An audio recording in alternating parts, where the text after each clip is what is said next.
Hello, girls and boys. Welcome to Storytime Fun. We hope you enjoy it. Today's story is called I Love You, Grandpa by Jillian Harker and Daniel Howarth. Little Bear and Grandpa were walking by the river when Little Bear spotted a fish darting through the water. "Quick, Grandpa!" he yelled. He rushed into the river, caught the fish, and held it up proudly for Grandpa to see. Grandpa smiled. "You're fast, Little Bear," he said. "I can remember when I was as fast as you." He started to cross the river and turned to Little Bear. "My legs were once strong and speedy like yours," he added, "but now I've found an easier way to catch a meal." "Really, Grandpa?" asked Little Bear. "What's that?" "Well," replied Grandpa, "I'm more crafty now." He stopped on a rock. "I stand here at the rapids," Grandpa said, standing very still. "I'm patient. I wait until the fish jump out of the water and straight into my mouth." "Wow," said Little Bear. "I love you, Grandpa. You're so clever." Just then Eagle swooped down. The beat of his wings ruffled the bear's fur. They saw his sharp claws. Little Bear ran straight up a tree. Grandpa smiled. "I can remember when I could climb as well as you," he said. "My arms were strong, but now I don't need to run away." "Really, Grandpa?" asked Little Bear. "What do you do instead?" "Well," replied Grandpa, "I'm bolder now."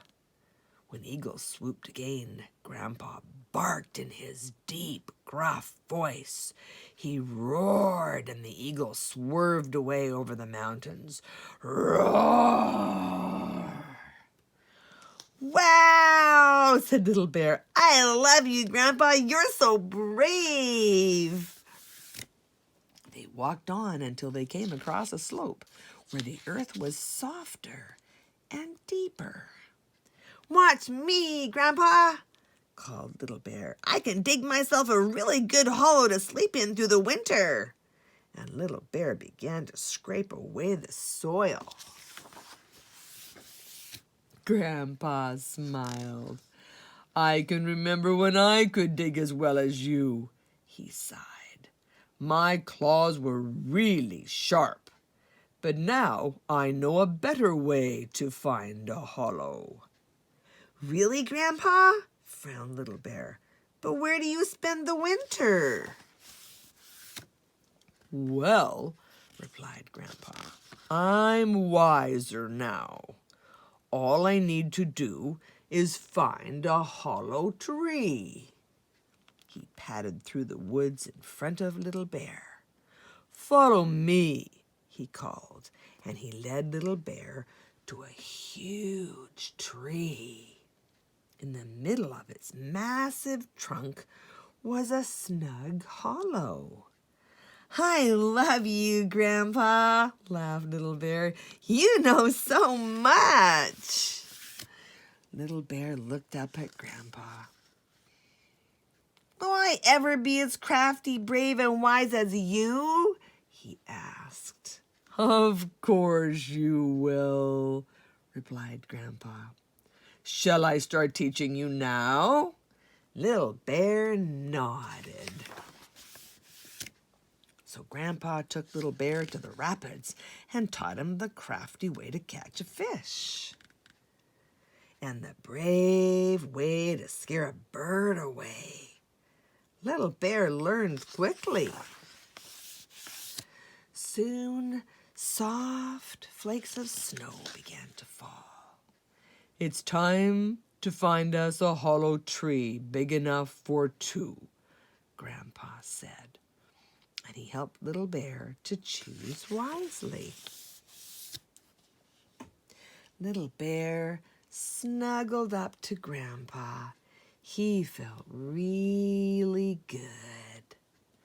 I love you, Grandpa, he laughed. Grandpa ruffled Little Bear's messy head. I love you too, Little Bear, Grandpa said. Well, that's it for today. We'll see you next time.